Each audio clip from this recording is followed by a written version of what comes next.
One of my subscribers asked me about Headspace. Headspace. You've got to be in the right headspace to check your headspace. We're going to go over this in the best way that I know how, which is simply to set the headspace together on camera. With any luck, we're actually going to do this twice because I have a spare lock and barrel here that I've never checked the headspace on. It's pretty difficult as a recreational enthusiast to wear anything out on these old water-cooled systems, but hey, you never know. It would be a good idea to have the spare lock and spare barrel measured and accounted for in my logbook so that if I do have to add any shims, that stack is quantified and something that is repeatable. The barrel and lock that the gun came with are timed nicely now.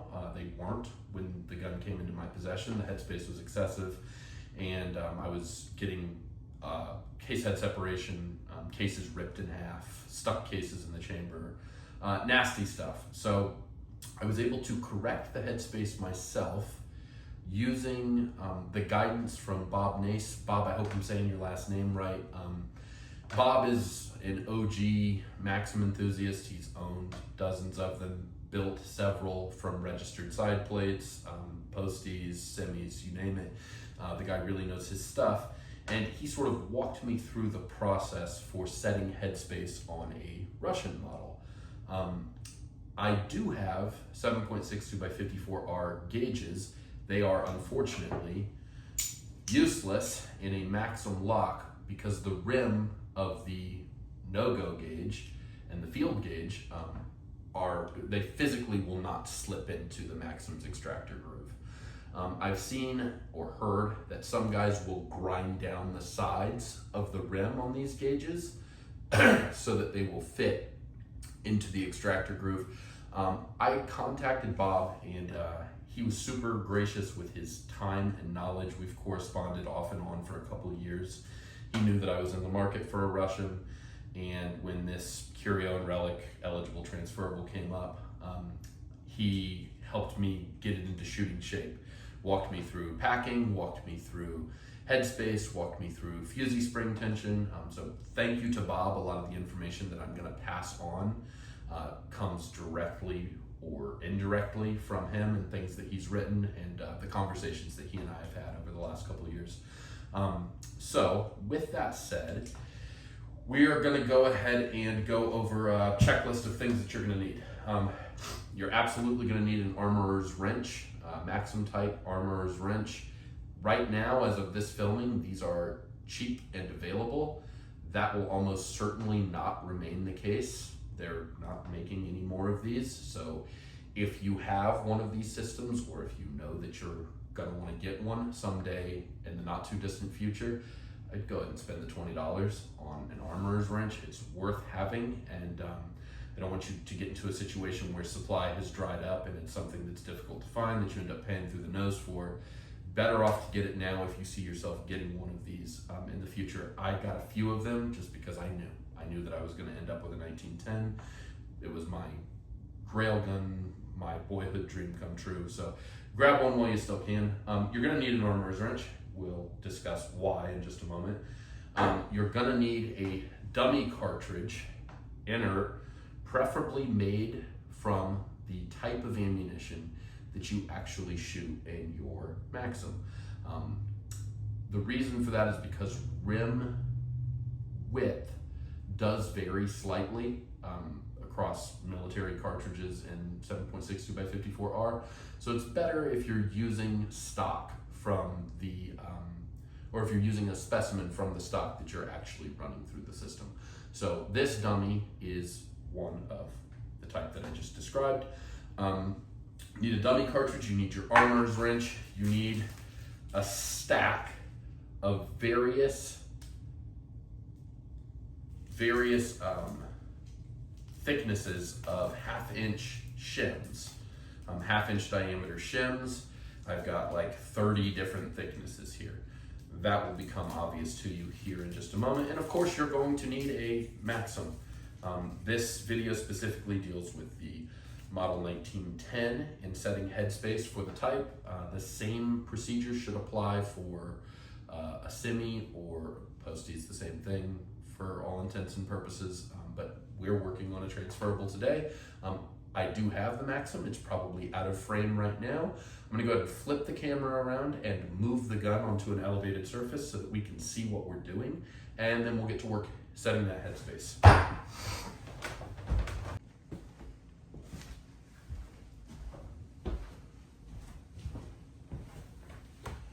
Okay, with the fusee spring and cover removed, we're gonna go ahead and pop that top cover, and we're gonna hang our lock just like this for now. We're gonna grab our dummy cartridge and we're gonna place it, ooh, got that twisted around. We're gonna place it in our extractor groove. I'm gonna drop the lock back down, and you may have to move the recoil blocks forward because that fusee spring is not performing that function anymore. If they're moved back slightly, the feed block mechanism may be like halfway. If that happens, you're kind of going to get hung up. So you may just have to push that forward in order to be able to run the handle. Now, we aren't using gauges. We're using a dummy cartridge from the stock of ammo that we actually feed the gun. So what we're looking for, and I know this is going to sound crazy to you. It sounded crazy to me when Bob told me. What we're looking for here is positive feel, tactile feedback. When the headspace is correct, there should be just slight resistance as the handle comes into full battery in the rearward position, okay? As the bolt rather comes into full battery when the handle goes into the rearward position. If there is no resistance, that means that the headspace is excessive.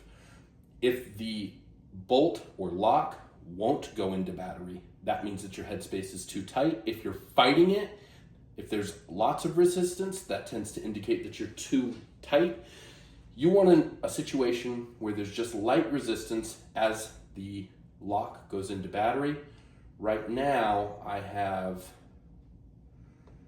very little resistance with that lock going into battery. We'll try that again just to confirm. Drop it down. Okay. As this is going home, I mean, there's nothing there. There's no resistance there. As I said, this is the Alpha Bravo, the Alpha barrel and bolt, as in the one that it came with, the one that I shoot the gun with a lot.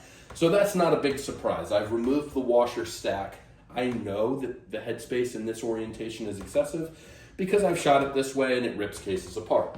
So, because we have an excessive headspace condition, we are going to remove the lock. Set that aside for now, we don't need it. We're gonna grab our armorer's wrench. This end of the armorer's wrench has these two flanges on it that fit into female recesses in this bolt that connects to the spigot that connects to the lock body. We're gonna unscrew this nut. Give me just a second. Lots of threads here.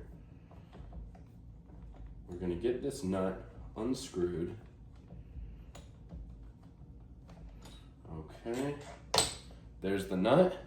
You see how it fits into the armorer's wrench, just like that. All right, we're gonna set this aside for now. We don't need it.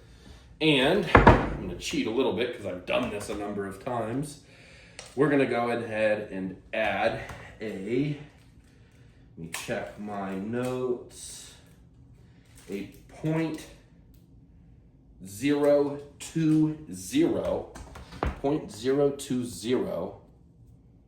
width washer to the spigot.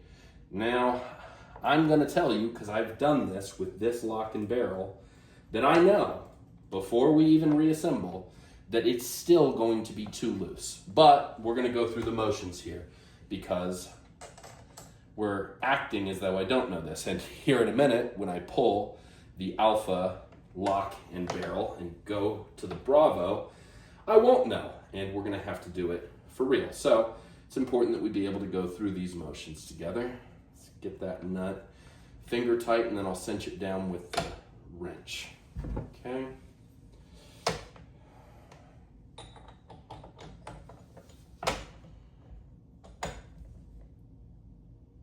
That's about as tight as I need it to be, especially since I know it's still going to be too loose for our purposes, but we're going to go ahead and fish out that spigot, point it up, and reinstall our lock.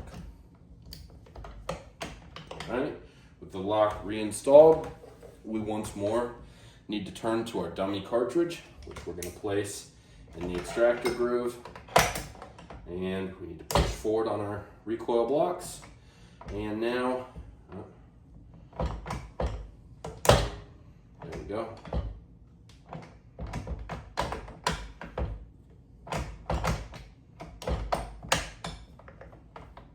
Okay, all right, so as it comes up, we're looking for light resistance. Still not enough resistance. I'm not really having to fight it at all. It's still pretty buttery, which tells me that the headspace is still on the loose side. So we're gonna pull the lock once more.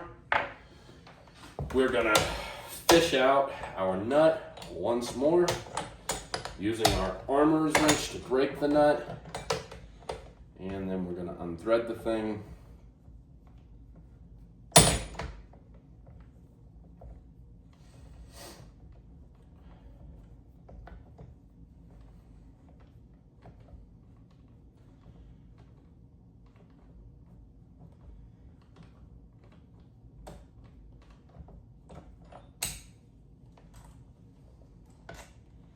All right, with our nut removed, we're going to leave on the .020 width washer, and we're going to add a .010 width washer to the spigot.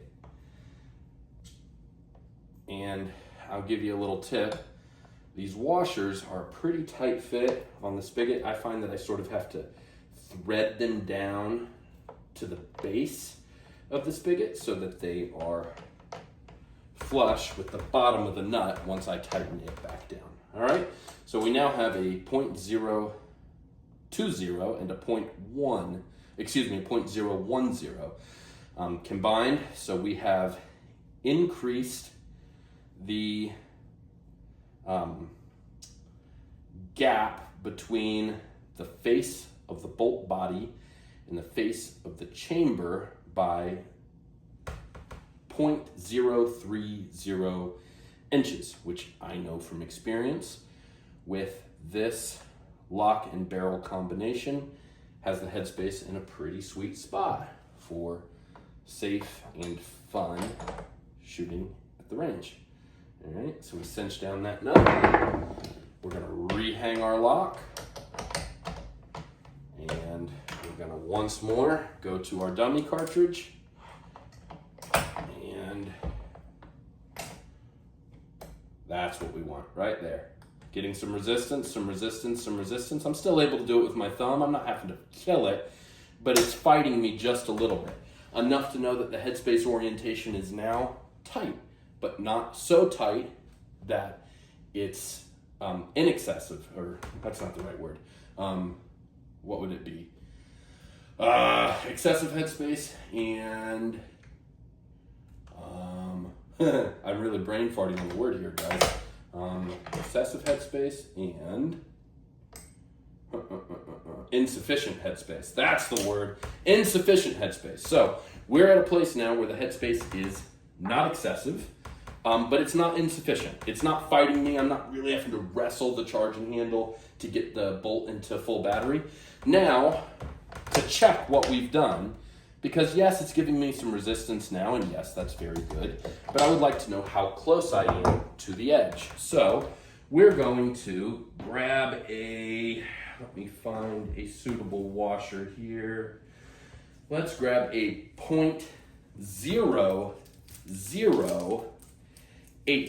washer and just see what happens if I stuff one of those on top of my existing stack. So as a reminder, again, we have a .010 and a .020 forming our stack at the moment. We're going to add a .008 just to see if that gets us to an insufficient condition. If it does, that's good because it indicates to us that the combination of 0.010 and 0.020 is a healthy combination for Headspace, neither excessive nor insufficient, which is exactly where we want to be. All right, let's see if I've got that nut off. Yep. All right, pass that to the side. We're going to add our 0.008 washer onto the stack and just see.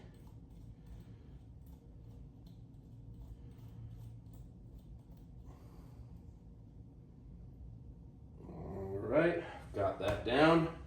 By the way, guys, the washers or shims are just standard 1/2-inch AR-15 washers and shims.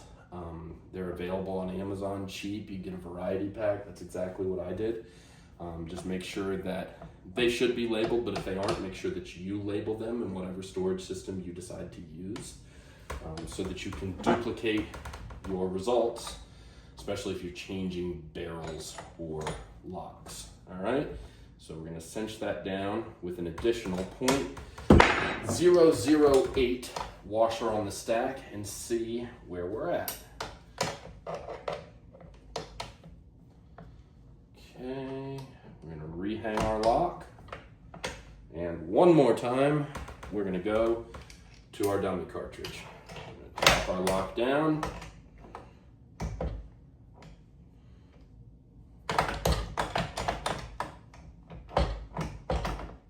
And all right, we're feeling. It's fighting me. I can't. It's not even. It won't lock. Actually, it locks pretty easily. Try that again, people.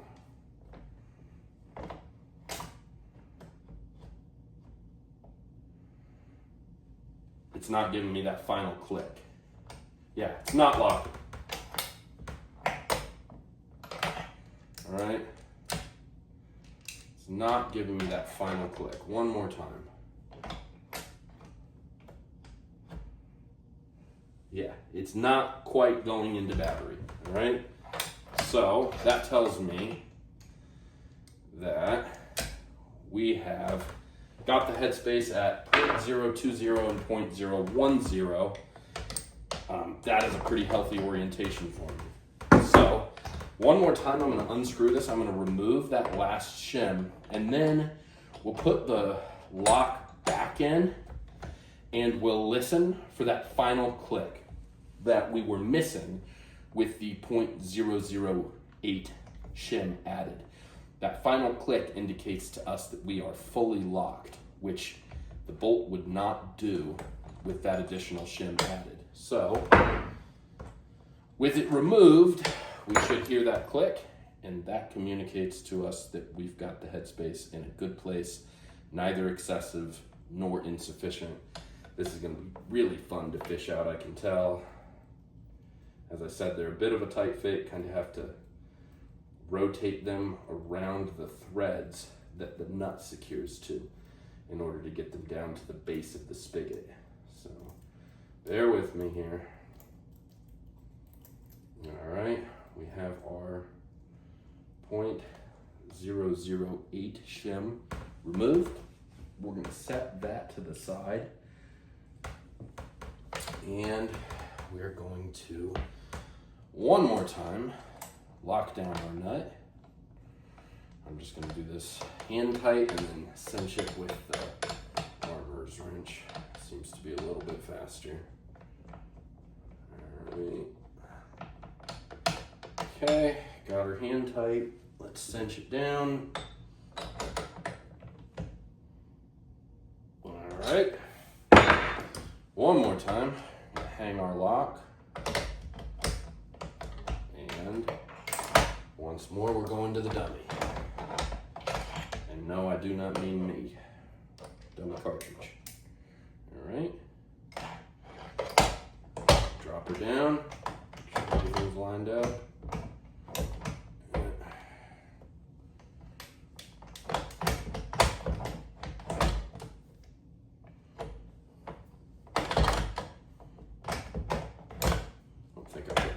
gone down far enough. I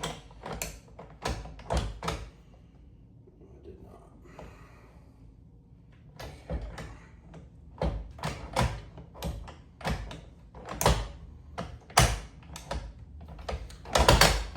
Well, something's binding in there. See what I did. Try that again. I think the round is down too low. Excuse me, I'll probably just edit that out. Alright, so we're going back to the dummy. Drop her down. And now we're listening. That click that was absent with the stack combined, with the stack combination of 0.020, 0.010, and 0.008. We did not have that final click as the handle comes all the way back and the lock goes into full battery. Now listen, with that 0.008 removed, you hear that? That means that we're locked. Try it one more time.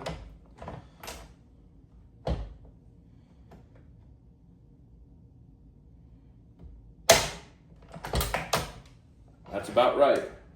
You don't want to be fighting it. You just want light resistance. And that's what we've got. So, pretty good place. One more time for our acoustic benefit.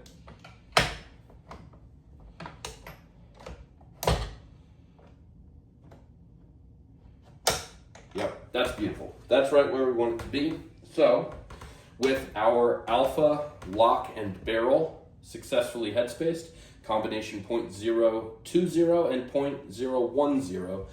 Those are shims added to decrease the distance between the bolt face and chamber face, and that gives us safe, operable headspace. With that done, I'm going to go ahead and switch to our Bravo barrel and lock combination, and we'll do this whole thing over again, except this time with no crib notes. So I sort of knew where this one was going to headspace out at. I'm going to attempt to disassemble this whole thing with the camera rolling. See if I don't embarrass myself. Need my mallet for the spade grips. And I'm going to hold this so it doesn't drop on my hand. That would suck. Ask me how I know. Alright, oh, feed block. Feed block removed. Should have pulled those recoil plates off individually. It's my gun, so if anybody's going to be upset about it, it'll be me. Alright, we're going to remove our alpha barrel now, set it to the side, and we're coming back with our Bravo lock and barrel, which I still have right here on my other table. Here's our Bravo barrel. It is a Russian barrel. I think I got this from IMA. It's pretty good shape. The rifling, which you probably can't see, maybe I'll shine a light down there. The rifling is actually excellent. For being an 80-plus-year-old barrel, I'm very pleased with it. There is no, from what I can tell, north or south on these. It's reversible. So we're going to go ahead and, for the first time, pop this barrel in the gun. I've never had this barrel in the gun before, so.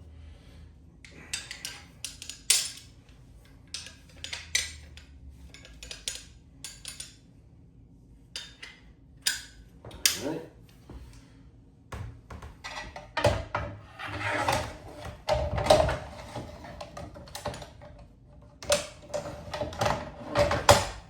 Barrel's installed. Think. Recoil blocks, our check lever,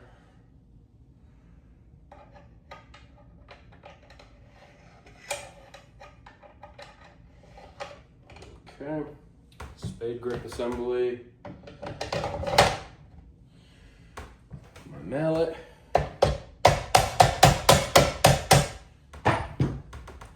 spade grip retention pen, mallet again. Okay. Put our feed block back on. Okay, now we have our Bravo lock. Now remember, we still have that 0.020 and 0.010 shim stack. And with that shim stack on, I happen to know this lock will not even rotate into position to slide into the receiver. So those shims have got to go, or this lock won't even go into the gun. It won't time correctly on the spigot to rotate into position to slide into the receiver box. So I'm gonna go to work with our armorer's wrench, remove the nut again,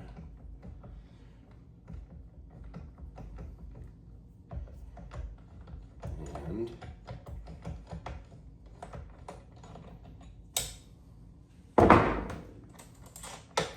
with the nut removed, we can now access our shim stack. Again, 0.020, 0.010 combined for 0.030. That's pretty good for barrel and lock one. That is the barrel and lock that the gun actually came with. These spares I've never timed up before, so we're going to do that together on camera for the first time. And I'll probably just leave that barrel and lock in the gun so that I can test what we've done here tonight at the range next time I'm out. That seems prudent. If I can get this shim out of here, really are a tight fit. Good luck finding original shims though. I'm just happy that the AR-15 shims more or less work, even if they are a little tight. I'm grateful that there is a commercially available solution, because it's safe to say they are not making any more Maxim shims, although gun's still getting plenty of play in Ukraine, which is pretty exciting as an owner and enthusiast of the type. Come on.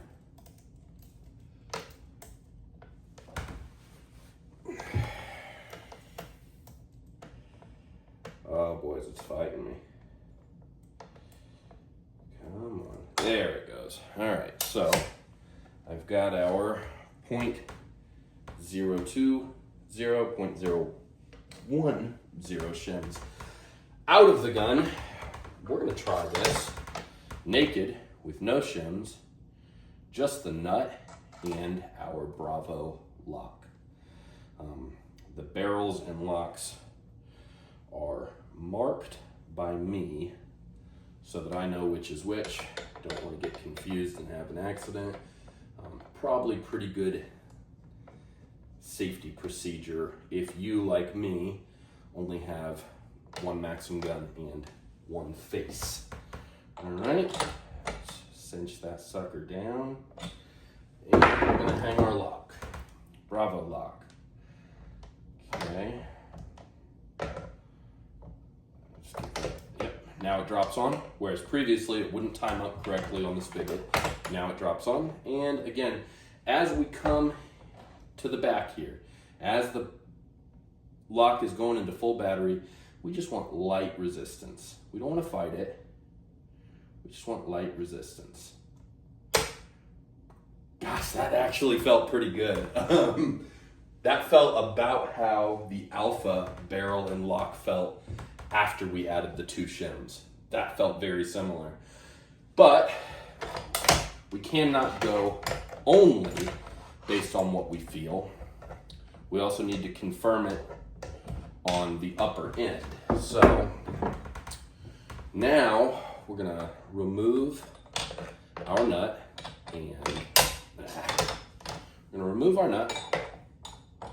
and we're gonna go with a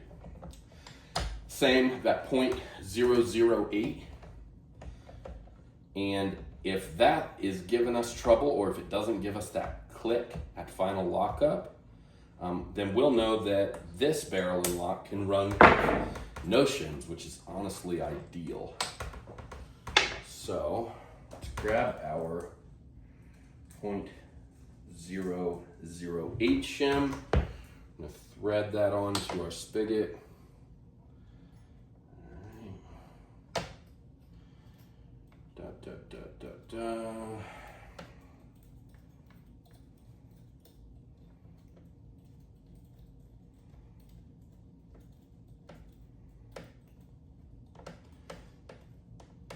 All right, it's down at the base. Grab our nut and hand tighten and finish off with the armorer's wrench. We'll cinch it down, make sure it's nice and tight. And again, we're kind of hoping that it fails to lock up here with this .008 shim added. If it fails to lock up with this shim added, that to me says that our headspace is real healthy without any shims, which for a whole host of reasons is ideal, especially on the range. You don't want to be necessarily doing this stuff out in the sand or in the grass if you can help it. So let's get that lock. I don't even know if the lock's gonna time up. It's not timing up on the spigot. Oh, there it goes, but it didn't want to. So with our lock drop down, check our feed block, check our, all right, now let's feel it. It's definitely tighter, a lot tighter. I did get a click though. I did still get a click. So, dumb. I did that without a dummy round, people. So I may edit that out if I'm prudent. If I choose to display it to the internet what a jackass I in fact am, I might just leave it so that you all know, as Kipling said, don't look too good, right? I'm never in danger of that. Okay, let's make sure we've got everything oriented. All right, now with a dummy round in, we're feeling. It is definitely tighter with that 008 shim added, like a lot tighter. I think I'm stopped. Nope, it's still moving. All right, still moving. Yeah, and it eventually did come up to the top. I think that's probably at the higher end. I would kind of be inclined to just not shim this, to be honest with you. I do have shims down to, I think, 002 or 003. What we may do is, I don't know, I could do a 004, sort of cut it in half and see how it feels, but I had pretty good resistance at no shims. I kind of want to feel that again, guys. I kind of want to feel that again. If the resistance is severe and it felt pretty strong, I think I may just not run any shims. Maybe that's just wishful thinking here, but let me see what I feel. It is much stiffer. Like I'm having to lean on it here. Look, I'm pushing. Yeah, nah. I had to fight it to get it to do that. We're gonna run no shims with the Bravo barrel and lock, and that's actually preferable. I may change my orientation, not sexual, but the Alpha lock and barrel may become the Bravo lock and barrel, because who wants to run shims and mess with all this if you don't have to?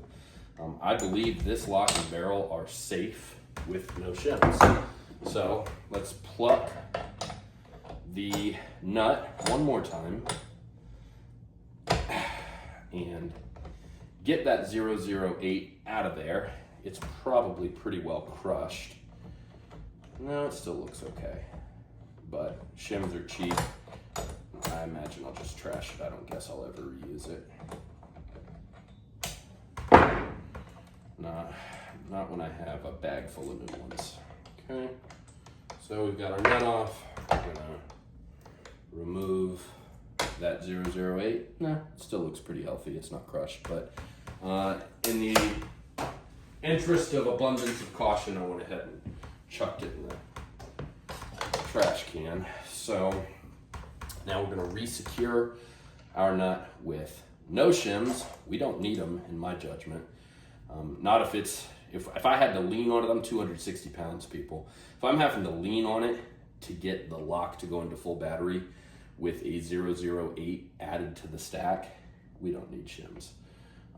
That's my judgment based on experience and stupidity. Turns out you need a bit of both in this game. Okay, cinch down that nut.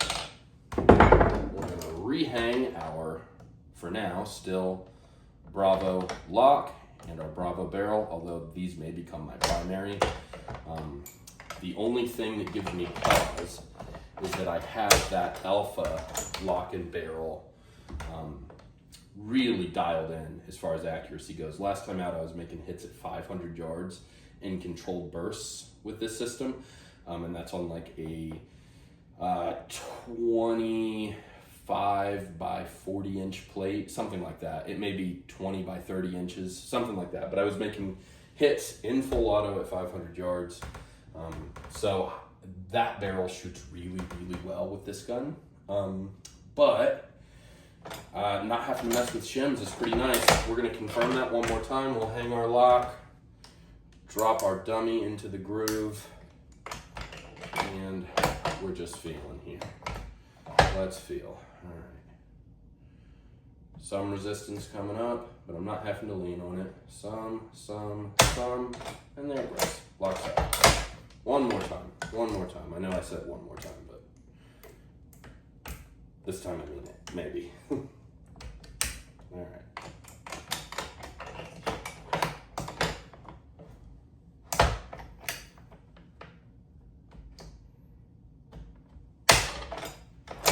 If anything, guys, that's still, I'm having to work it a little bit. That's still on the tight side, I would say, even with no shims.